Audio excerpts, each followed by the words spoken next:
দেবী চণ্ডীর বরপুত্র সামন্ত রাজা ইছাই ঘোষের আক্রমণে নিজের স্ত্রী পুত্রদের হারিয়ে গৌড়ের সামন্তরাজ কর্ণসেন যখন অসহায়, তখন গৌড়েশ্বর তাঁর বীর এই সাহসী সামন্ত রাজার পাশে এসে দাঁড়ালেন।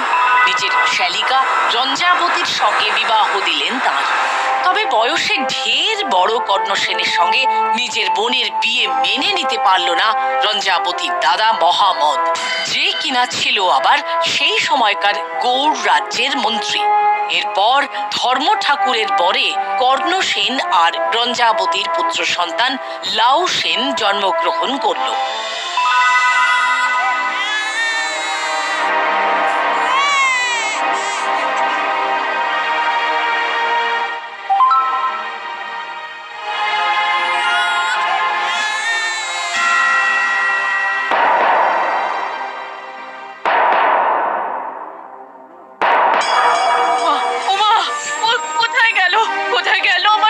সোনা, হায় হায় হায় হায় হায়, এ কি সর্বনাশ হলো গো! তাই তো, এ কেমন কাণ্ড! না না না, তুমি শান্ত হও। আমি যেখান থেকে পারি আমাদের লাউ সেনকে খুঁজে নিয়ে আসবো।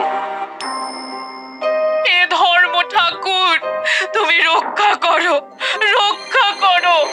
এমন ভাবে তুমি আমার কোল ফাঁকা করে দিও না ঠাকুর।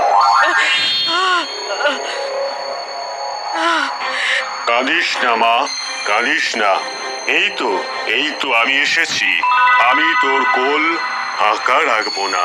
এই দেখ, এই কর্পূর বিন্দু থেকে এক শিশু তোর কোল আলো করলো। এই ছেলের নাম রাখিস কর্পূর ধবল।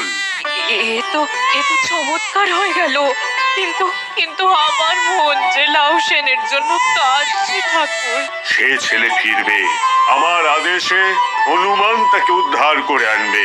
আমি থাকতে তার কখনো কোনো বিপদ হবে না। তোমার জয় হোক, জয় হোক তোমার ঠাকুর। রঞ্জাবতী যখন লাউ সেনকে হারিয়ে পাগল, সে তখন মহামদের অনুচরের কোলে। তাকে নিয়ে সে যাচ্ছে অনেক দূরে, সবার নজর এড়িয়ে।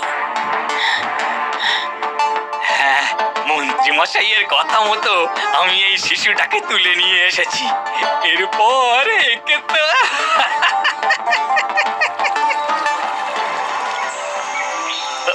তো ওই তো সামনেই নদী। এবার একে এই নদীর জলে ভাসিয়ে দিলে কেউ টেরও পাবে না।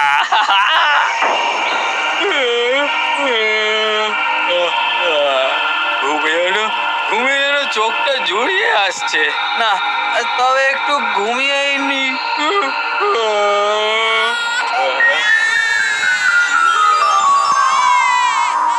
ধর্ম ঠাকুরের মায়ায় মন্ত্রী মহামদের অনুচর ঘুমিয়ে পড়েছে। এবার আমি এই শিশুটিকে তার মায়ের কোলে ফিরিয়ে দেব।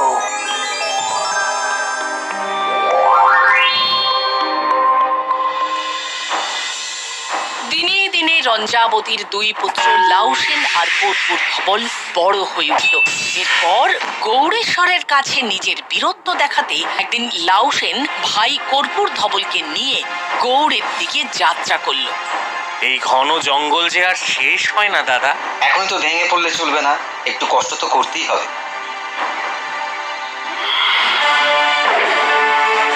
দাদা সামলে।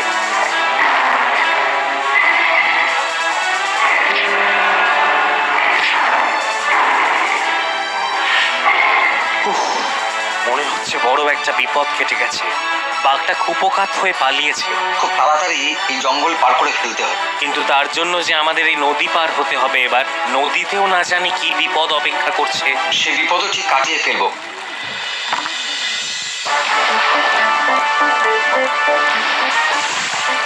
দাদা দাদা, সামনে জলে যে কুমির আছে। চিন্তা করিস না ভাই, আমি হার মানবো না। এই দেখ, এই গাছের ডাল দিয়ে কেমন সাজটা করবো দেখ।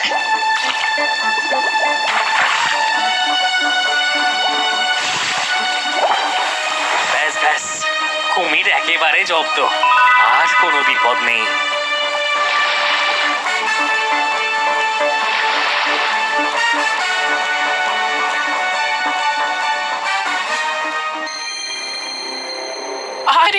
আরে এত ব্যস্ত হয়ে যাচ্ছ কোথায়? কতটা পথ পার হয়ে এলে, এবার নয় খানিক বিশ্রাম নাও। মোটেই না, এইভাবে বিশ্রাম নিলে এখনই বেলা কেটে যাবে। এসো আমার ঘরে এসো। সে এখন সম্ভব নয়, সবার আগে আমাদের গৌড়ে পৌঁছতে হবে, থামলে চলবে না। এই যে বড় শক্ত গাঁট, কিছুতেই আটকাতে পারলাম না। না, এই ছেলে তো যেমন তেমন ছেলে নয়। এইভাবে পথে বাঘ, কুমির ও ছলনাময়ী নারীর বাধা টপকে তারা গৌড়ে পৌঁছয়। গৌড় রাজ্যের জয় হোক। আমি রাজা করণ সেনের পুত্র লাউ সেন। আমার ভাই অপর ধৌলকে সঙ্গে নিয়ে নিজের বীরত্বের পরিচয় দিতে এসেছি। বাহ বাহ বাহ বাহ বাহ, চমৎকার। তুমিও যে তোমার পিতার মতোই বীর, এ ব্যাপারে আমার কোনো সন্দেহই নেই। নিঃসন্দেহ তো তখনই হওয়া যাবে যখনই বীর যুদ্ধ জয় করে ফিরবে। কোন যুদ্ধের কথা বলছো মন্ত্রী? কামরূপরাজ এখন আমাদের চিন্তার কারণ। যে কোনো প্রকারে তাকে পরাস্ত করতে না পারলে আমরা আমাদের রাজ্য রক্ষা করতে পারবো না। চিন্তা করবেন না, আমি যাব কামরূপ রাজের বিরুদ্ধে যুদ্ধ করতে। মহামত ভেবেছিল প্রবল প্রতাপশালী কামরূপ রাজের সঙ্গে যুদ্ধ করতে গিয়ে লাউ সেনের মৃত্যু হবেই হবে। কিন্তু ধর্ম ঠাকুরের কৃপায় লাউ সেন কামরূপ রাজকে পরাজিত করে দেশে ফিরল। গৌড়েশ্বরের জয় হোক। কামরূপ রাজ পরাজিত হয়েছেন। এসো এসো লাউসেন, তোমার যা সাহস আর বীরত্ব দেখছি, তুমি তো একাই 100। হ্যাঁ, কিন্তু আপনাকে এমন মনমরা দেখাচ্ছে কেন? আছে আছে, কারণ আছে। গোটা গৌড় দেশ পাপে ভরে গেছে। রাজ জ্যোতিষী বলেছে পশ্চিমে সূর্যোদয় ঘটলে তবেই একমাত্র এই পাপ থেকে চিরমুক্তি পাওয়া যাবে। অনেক চেষ্টা করেও লাউ সেনের কোনো ক্ষতি আমি করতে পারিনি। এই সুযোগ, লাউ সেন যদি ধর্ম ঠাকুরের বরপুত্রই হয় তবে তাকে পশ্চিমে সূর্যোদয় ঘটিয়ে দেখাতে হবে। তাহলে পাপের বোঝা বাড়ানোর জন্য মৃত্যুদণ্ড দিতে হবে। ধরম ঠাকুর যদি আমার সহায় হন তবে এই অসম্ভবকে সম্ভব করতে আমি পারবো। এইবার লাউ সেন পশ্চিমে সূর্যোদয় ঘটাবার উদ্দেশ্যে হাকন্দ প্রদেশে পৌঁছে ধর্ম ঠাকুরের তপস্যায় বসল। সে এক কঠিন তপস্যা।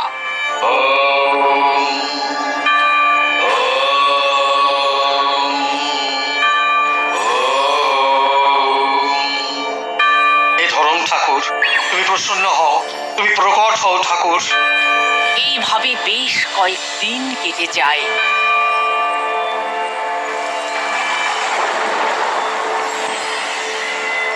কিন্তু অবশেষে একদিন হে ধরম ঠাকুর, আমার তপস্যায় আমি কিছুতেই তোমায় সন্তুষ্ট করতে পারলাম না। তাই এবার নিজের দেহ টুকরো টুকরো করে তোমায় আহুতি দেব, তবে যদি তুমি সন্তুষ্ট হও। আমি তোমার তপস্যায় সন্তুষ্ট হয়েছি লাউসেন। বলো বলো, কি চাও তুমি? আমি ধন্য ঠাকুর, তুমি যদি প্রসন্ন হও আমার ওপর, তবে পশ্চিমের সূর্যোদয় ঘটিয়ে দাও, তবেই যে গৌড় দেশ পাপ মুক্ত হবে। তথাস্তু।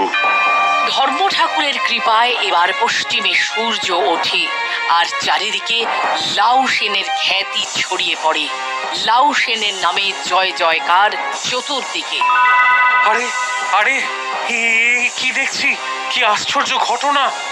এমন কি করে হচ্ছে? তাই তো দেখছি পূর্ব দিকের বদলে আজ যে পশ্চিমে সূর্য উঠছে। এ তবে লাউ সেনের তপস্যার ফল। সেই ধর্ম ঠাকুরকে সন্তুষ্ট করে কি অসাধ্য সাধন করেছে। তবে আর কি? বলো বলো সবাই, জয় লাউ সেনের জয়, জয় লাউ সেনের জয়, জয় ধর্ম ঠাকুরের জয়, জয় লাউ সেনের জয়, জয় ধর্ম ঠাকুরের জয়। এই তো পশ্চিম দিকে সূর্য উঠছে। লাউসেন তবে অসাধ্য সাধন করেছে। এবার আমার রাজ্য পাপ মুক্ত হবে। এবারেও তবে লাউ সেনকে সাহেস্তা করতে পারলাম না।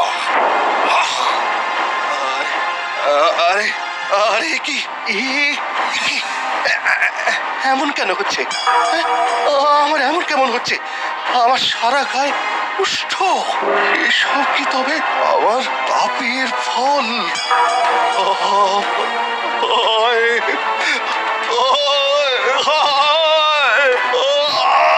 আমার সারা শরীর চলে গেল। অপকর্মের জন্য ধর্ম ঠাকুরের অভিশাপে মহামদ কুষ্ঠ রোগগ্রস্ত হয়ে পড়ে। এর কিছুদিন পরে লাউসেন ধর্মের আরাধনা করে তাকেও সারিয়ে তোলে। ক্রমে লাউসেনের সঙ্গে সঙ্গে ধর্ম ঠাকুরের মহিমাও চতুর্দিকে ছড়িয়ে পড়ল।